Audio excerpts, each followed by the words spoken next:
기도드리겠습니다.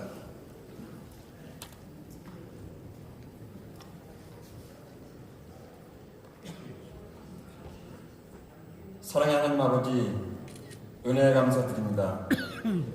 저희들 사랑하사 끝까지 사랑하셔서 식어가는 복음의 사명, 전도의 사명을 일깨우게 하시고 전국 남전도에 나라를 위한 기도와 전도훈련 대회로 한자리에 모여 기도하게 하시니 감사드립니다.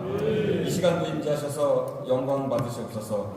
하나님 아버지, 남전도 회원들 앞에 놓인 십자가를 외면하지 않도록 인도하여 주시고 걸어가는 그 길이 시온의 대로 영광이 길이 아니고 좁은 길, 좁은 문일지라도 주님을 영화롭게 하는 길이라면 기꺼이 맞이할 수 있도록 은혜 베풀어 주시옵소서.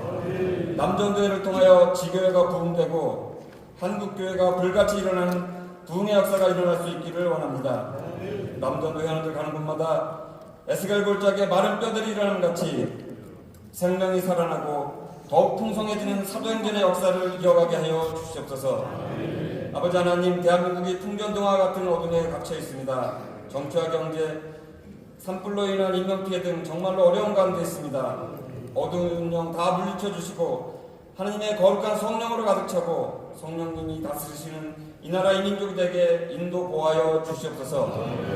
말씀 전하실 김현중 목사님 성령 충만하게 하셔서 전하는 자 듣는 자 모두 성령 안에 하나 되는 은혜의 시간 되게 하여 주시옵소서. 이번 행사가 연중 행사가 되지 않게 하시고 성령님 인도하시는 전도대회 될 수 있기를 간절히 간구합니다. 예수님 이름으로 감사하며 기도드리옵나이다. 아멘. 부총무로 섬기는 안대훈 장모님 성경문도 하시겠습니다. 하나님의 말씀은 에스겔서 37장 1절로 10절까지의 말씀과 15절로 17절까지의 말씀입니다. 책자에는 58페이지에 나와 있습니다. 여호와께서 권능으로 내게 임재하시고 그의 영으로 나를 데리고 가서 골짜기 가운데 두셨는데 거기 뼈가 가득하더라. 나를 그 뼈 사방으로 지나가게 하시기로 본즉 그 골짜기 지면에 뼈가 심이 많고 아주 말랐더라. 그가 내게 이르시되 인자야 이 뼈들이 능히 살 수 있겠느냐 하시기로 내가 대답하되 주 여호와여 주께서 아시나이다. 또 내게 이르시되 너는 이 모든 뼈에게 대언하여 이르기를 너희 마른 뼈들아 여호와의 말씀을 들을지어다. 주 여호와께서 이 뼈들에게 이같이 말씀하시기를 내가 생기를 너희에게 들어가게 하리니 너희가 살아나리라. 너희 위에 힘줄을 두고 살을 입히고 가죽으로 덮고 너희 속에 생기를 넣으리니 너희가 살아나리라. 또 내가 여호와인 줄 너희가 알리라 하셨다 하라. 이에 내가 명령을 따라 대언하니 대언할 때 소리가 나고 움직이며 이 뼈 저 뼈가 들어맞아 뼈들이 서로 연결되더라. 내가 또 보니 그 뼈에 힘줄이 생기고 살이 오르며 그 위에 가죽이 덮이나 그 속에 생기는 없더라. 또 내게 이르시되 인자야 너는 생기를 향하여 대언하라. 생기에게 대언하여 이르기를 주 여호와께서 이같이 말씀하시기를 생기야 사방에서부터 와서 이 죽음을 당한 자에게 붙어서 살아나게 하라 하셨다 하라. 이에 내가 그 명령대로 대언하였더니 생기가 그들에게 들어가매 그들이 곧 살아나서 일어나 서는데 극히 큰 군대더라. 여호와의 말씀이 또 내게 임하여 이르시되 인자야 너는 막대기 하나를 가져다가 그 위에 유다와 그 짝 이스라엘 자손이라 쓰고 또 다른 막대기 하나를 가지고 그 위에 에브라임의 막대기 곧 요셉과 그 짝 이스라엘 온 족속이라 쓰고 그 막대기들을 서로 합하여 하나가 되게 하라. 내 손에서 둘이 하나가 되리라. 청년을 깨우고 경기도의 기둥 같은 맑은 생각한 청교회를 심호하시는 김영준 목사님 나오셔서 너희 마른 뼈들아라는 주제로 말씀을 증거하실 때 성령의 기름 부음의 역사가 있기를 간절히 원합니다. 목사님 나오실 때 뜨거운 박수로 환영해 주시기 바랍니다.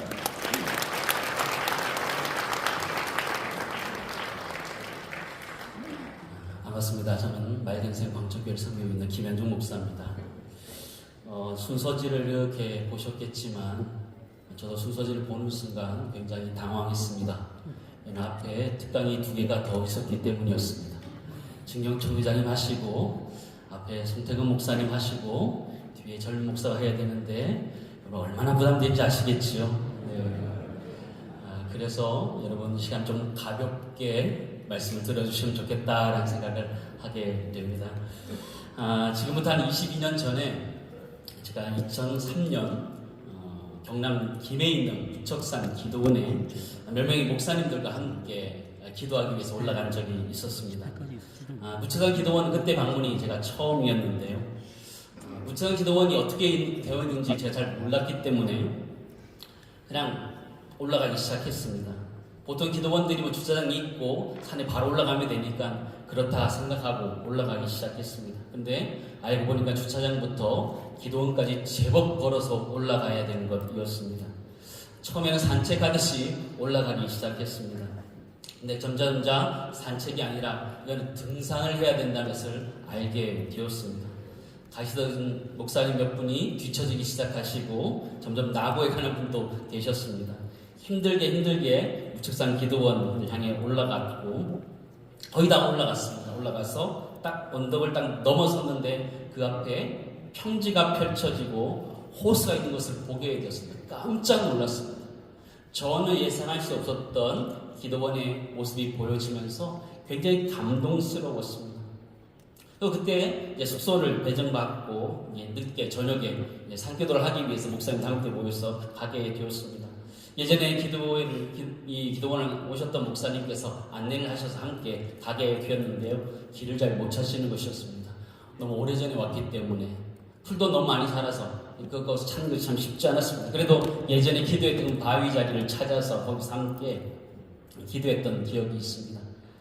그래 밤에 들어 누워서 밤하늘에 별들도 보면서 그렇게 시간들 보내고 기도하고 나라와 민족을 위해서 교회를 위해서 또 목회에 대한 여러 가지 일들을 좀 이야기 나눴던 것이 있었습니다.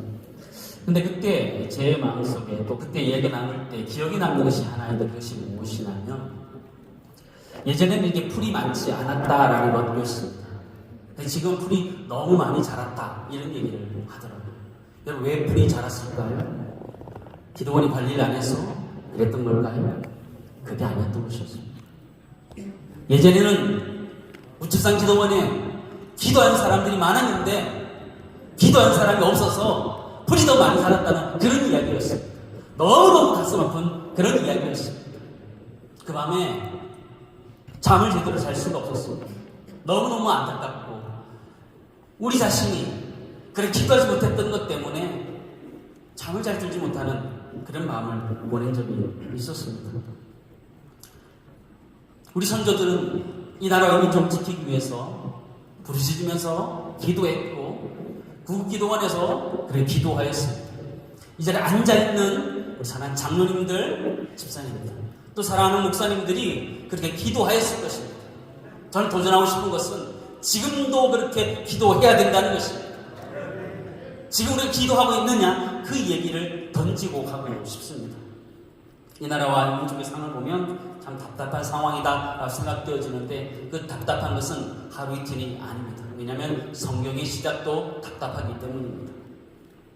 하나님이 아담과 하와를 창조하시고 아름답게 창조하셨습니다. 그러나 아담과 하와가 곧 범죄한 것을 우리 잘 알고 있습니다.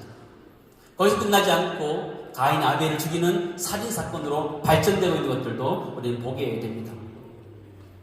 찰리 채플린의 말처럼 인생이라는 것이 멀리서 보면 희극이지만 가까이서 보면 비극이다라는 말처럼 우리 인생이나 성경이나 보면 실수 수터인 것을 우리 보게 됩니다. 우리나라와 이 민족 가만히 보고 있으면 여러분 희극입니까? 비극입니까? 참 말하기 어렵습니다. 성경에 나와 있는 인물들도 다 답답하다라는 생각을 해보게 됩니다. 나라를 생각하고 민족을 생각하면 참 답답하다는 마음이 든 것처럼 성경에 나와 있는 모든 인물들도 다 답답했었다는 것을 우리는 보게 됩니다. 아담과 하와를 한번 생각해 보시기 바랍니다. 그들은 가장 핫플레이스라고 말하는 에덴 동산에 있었습니다. 완전 유기농 음식을 먹으면서 완벽한 장소에서 있었지만 그는 자신의 죄를 전가하는 사람들이 되어버렸습니다.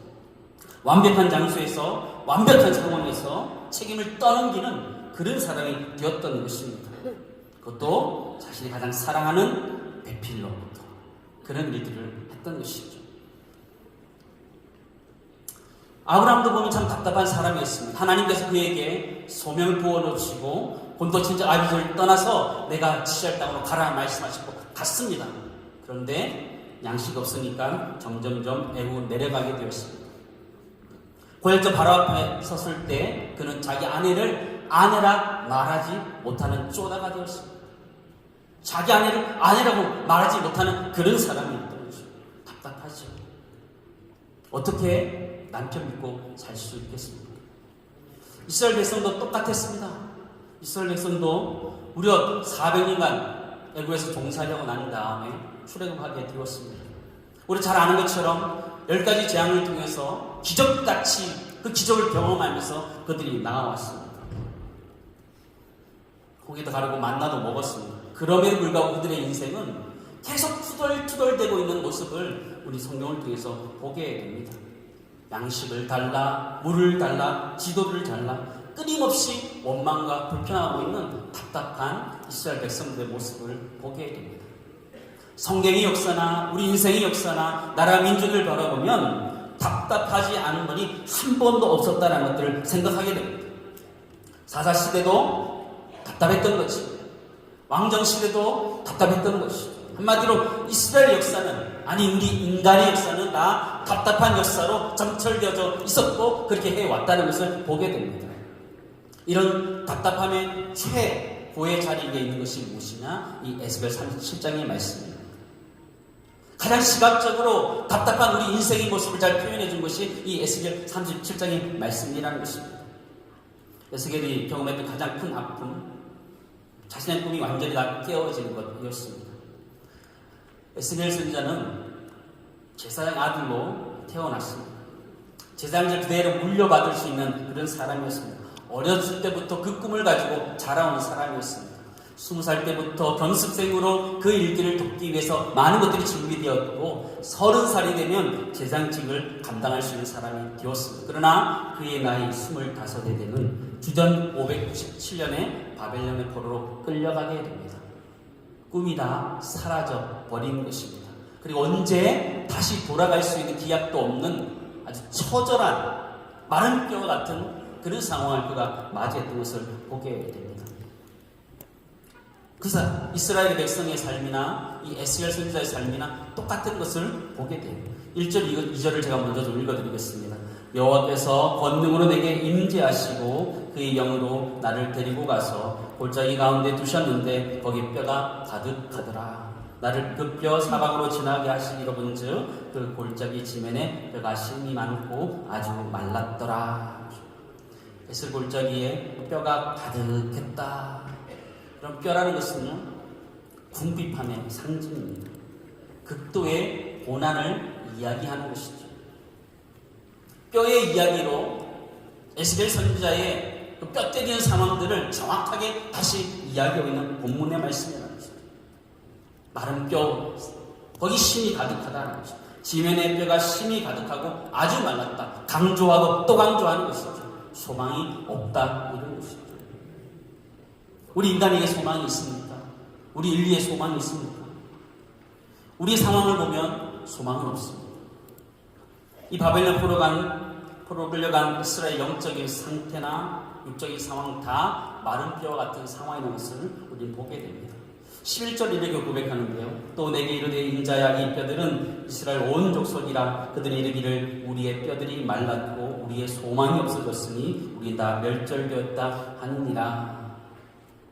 소망이 다 사라진 상태라는 것이죠. 절망의 상황이다. 코로나 이후에 한국교회 상황이 여러분 좋아지고 있습니까? 한국교회 상황이, 영적인 상황이 마른 뼈와 다르지 않다는 것을 우리는 너무나 잘 알고 있습니다.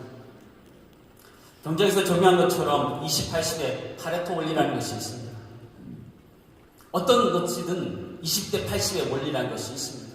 경제학에서 하는 얘기지만 사회적으로 가져올 수도 있고 조직으로 가져올 수 있습니다. 그 얘기 무엇이냐면 80은 잘 안 되고 20은 잘 된다는 것이죠. 이 자리에 앉아 계신 지교회를 한번 생각해 보시기 바랍니다. 80은 안 되지만 20은 되는 교회라는 것이죠. 그럼 20%의 교회가 되면 한국 교회가 되는 것입니까? 아니, 그렇지 않아요. 80%의 교회는요, 코로나 후유증처럼 죽기 살기로 이 상황을 넘어서기 위해서 애를 쓰고 노력합니다. 근데 잘 되지 않아요. 쉽지 않아요. 최선을 다해서 노력해서 하고 하는데도 되지 않는다니까요. 답답한 상황 속에서 이겨낼 수 있는 것이 없다는 것을 보게 됩니다. 우리 민족의 상황은 어떻게 되었나? 북한 주민들 한번 생각해 보시기 바랍니다. 굶주린 가운데 진짜 마른 뼈처럼 살아가는 것이 그들입니다. 에스겔 37장에 보여지는 이 현실이 그들에게는 그냥 현실입니다. 중국 경제 떠도는 탈북민들의 삶을 한번 돌아보시기 바랍니다. 인신매매 당하고 장기 적출 당하고 개돼지처럼 팔려가는 것이 우리 국력 동포들의 삶입니다. 한국 땅에 들어있는 3만여 탈북민들을 생각해 보시기 바랍니다. 편견과 차별 때문에 그들이 얼마나 소외되어 있는지 우리는 알아야 됩니다.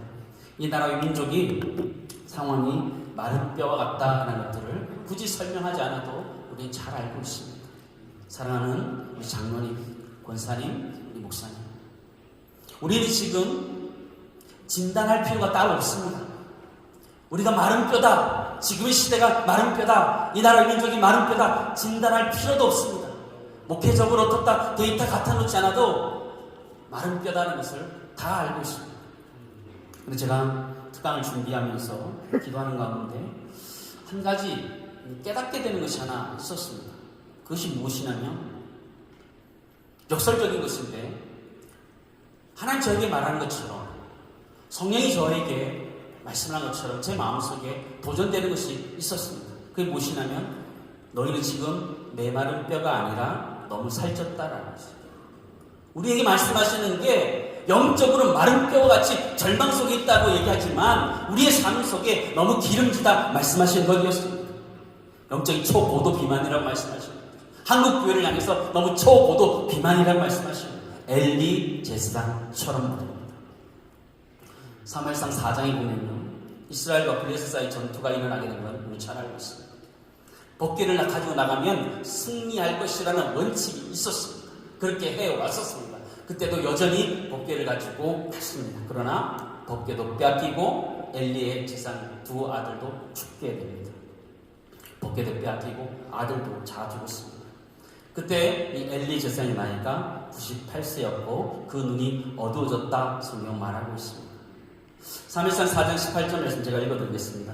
하나님의 교회를 말할 때에 엘리가 자기 의자에서 뒤로 넘어져 문 곁에서 목이 부러져 죽었으니 나이가 많고 비대한 까닭이라. 그가 이스라엘 사사가 된 지 40년이었더라. 성경은 엘리 제사장이 죽은 이유가 나이가 많고 비대했기 때문이다 표현하고 있습니다. 사랑하는 우리 전국 남전도회 회원 여러분, 우리는 어떨까요? 저는 저 자신에게 이 말씀을 제일 먼저 던져보고 저희 교회에 제일 먼저 던져봅니다. 정말 마른 뼈와 같이 영적으로 소망이 없는 상태, 왜 그렇게 된 건가요? 잘 살게 돼서 그런 것 아니에요. 잘 살게 돼서 그런 것 아니에요. 예전에 배고픔 가운데 부르짖었던 우리들이 배가 불러지니까 달라지는 것이죠. 예전에 나라와 민족을 위해서 국기도원에 그렇게 올라가서 부르짖고 기도했는데 지금은 그렇게 하지 않습니다. 청년 때 그렇게 헌신하면서 부르짖고 헌신했는데 지금은 그렇게 하지 않고 있다면 우리가 엘리 제사장처럼 지금 비대해 가고 있는 것 아닌가 생각이 들어집니다. 참 안타까운 현실이라는 생각을 해보게 됩니다. 우리의 신앙, 지금이 전성기인가 아니면 청년 때가 전성기인가 여러분 자신에게 한번 던져보시기 바랍니다. 지금이 내 인생의 영적으로 전성기라면 한국교회는 소망이 있는 줄 믿습니다. 그러나 나의 전성기가 영적으로 충만했던 때가 과거라면 우리는 지금 마른 뼈와 같은 상황이고 영적으로 비대해진 상황이라는 것들을 우리는 직면해야 됩니다. 거기서 다시 출발해야 된다는 것이죠. 바벨론 포로로 끌려가서 강가에 앉아서 그때를 노래 부르던 시편의 기자의 이야기를 한번 보시기 바랍니다. 시편 137편 1절에 3절 제가 읽어드리겠습니다. 우리가 바벨론의 여러 강변 거기서 앉아서 시온을 기억하며 울었더라.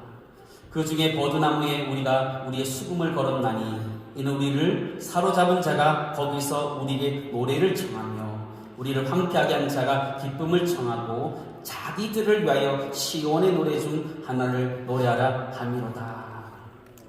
바벨론 강가에서 노래를 부르고 싶어서 노래를 부르는 것이 아닙니다. 시온의 노래를 부르고 싶어서 부른 것이 아니라 바벨론 사람들을 위해서 노래를 하게 된 것입니다. 너 여기 서서 노래하라. 시온의 노래 중에서 하나 하라 하는 것입니다. 쉬운 예로 그런 겁니다. 군대에서 고참들이 술을 먹는 자리에서 기독교인을 불러놓고 찬송가 부르는 것 똑같은 겁니다. 아주 모멸적인 장면이죠. 모멸적인 것이죠. 왜 이스라엘이 이런 비참함을 당해야 됐을까요? 영적인 비만 때문에. 영적인 비만 때문에 그랬다는 것이죠. 사랑하는 우리 남전교회 여러분, 한국교회가 다시 일어날 것을 믿기를 주님은 축원합니다. 거기가 어디일까요? 거기가 어디일까요? 우리 자신의 모습으로 다시 돌아왔으면 좋겠습니다. 어디서 평가하는 한국교회가 이렇더라. 아니, 그거 말이에요. 담임 목사님은 어떻더라. 당회가 어떻더라. 안수집사가 어떻더라. 이런 거 다 제쳐놓고요. 우리 자신의 모습으로 다시 돌아왔으면 좋겠습니다. 내가 정말 지금 한국교회의 부흥의 시발점이 될 수 있느냐, 우리 자신의 모습 다시 돌아왔으면 좋겠습니다. 내가 지금 주 안에서 성령 충만하면 한국교회는 부흥하게 되는 줄 믿습니다. 그러나 내가 과거에 내가 열심히 했다는 것, 그것을 이야기하고 있다면 우리는 점점 영적으로 메말라가고 있고 마른 뼈가 되고 있다는 것들을 우리는 직면해야 됩니다. 환자들이 제일 어려우신 곳이는 자기 병에 직면하는 것이 가장 어렵습니다. 한국교회가 가장 어려운 것이 무엇이냐면 나의 상태를 직면하는 것이 너무나 어렵다는 것이죠. 한국 얼마나 잘 살게 되었습니까? 너무너무 잘 살게 되었죠. 영적으로 어떻게 되었습니까? 도리어 영적으로 퇴보하고 있다는 것을 우리는 보게 되죠. 묵척산 기도원의 모습과 우리의 모습이 다르지 않다는 것을 우리는 보게 돼요. 예전에는 열심히 기도하러 다녔던 그것 때문에 풀이 자라지 않았는데 지금은 기도하러 가지 않기 때문에 도리어 풀이 자라고 있는 그 기도원의 모습이 우리의 모습과 다르지 않을 수 있다는 것이죠. 저는 사랑하는 남전도회에 한 가지 도전하고 싶습니다. 그것이 무엇이냐면 지금이 영적인 전성기가 되기를 간절히 소망합니다. 과거의 영적인 전성기? 아닙니다. 그건 그때 하나님 주신 은혜였고요. 앞으로 한국교회가 살아나려면 지금이, 오늘이 우리의 영적인 전성기가 되기를 저는 축원합니다. 이 자리가 영적인 전성기의 시작이 되기를 간절히 소망합니다. 그럴 때 가능성이 있다는 것이죠. 한국교회가 어렵다? 왜 어려운 거예요? 나에게 믿음이 없기 때문에 어려운 거지. 남전도 회원들 가슴 속에 성령이 계시고 주님이 계신다면 왜 좌절하고 낙심해요?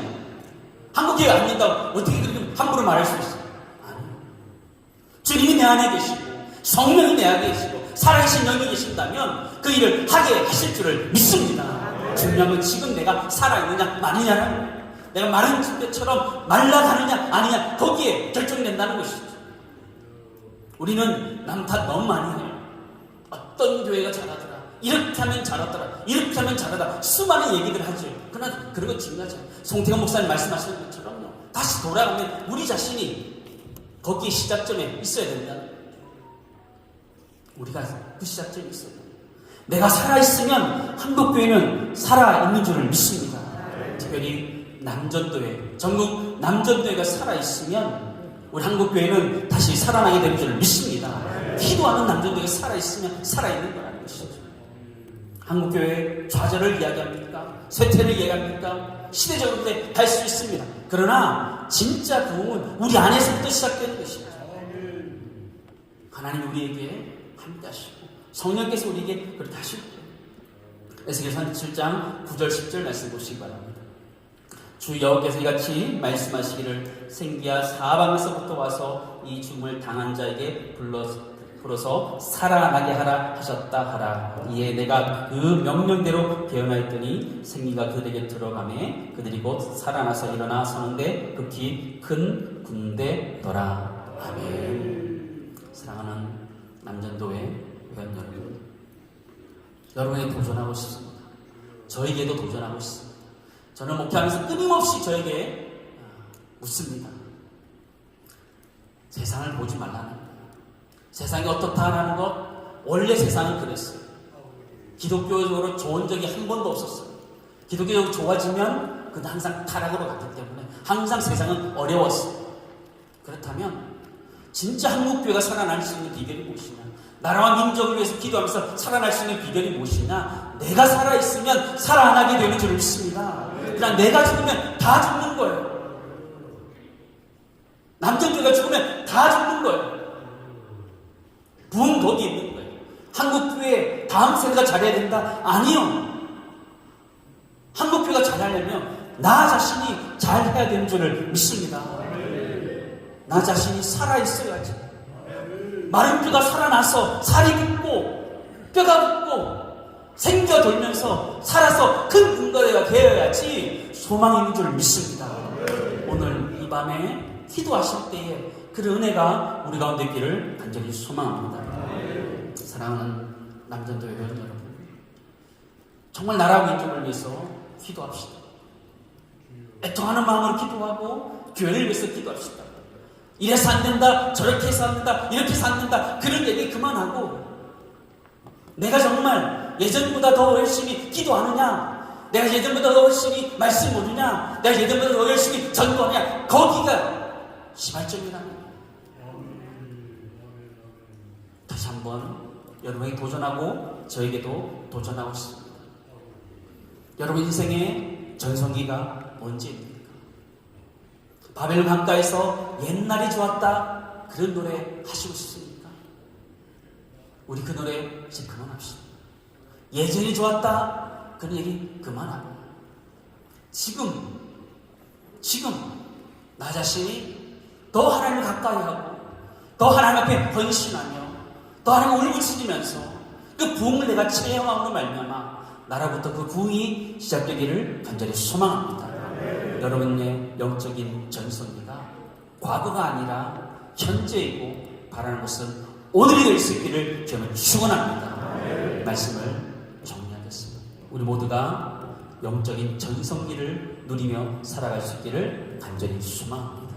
그것이 바로 과거가 아니라 오늘 이 시간, 이 저녁에 하나님 부르짖으면서 하나님 은혜를 구하는 모두가 되기를 간절히 소망합니다. 우리 찬양 한장 하고 우리 합심해서 함께 기도하도록 하겠습니다. 주의 진리 위에 십자가 간격이 1절, 2절만 찬양하도록 하겠습니다.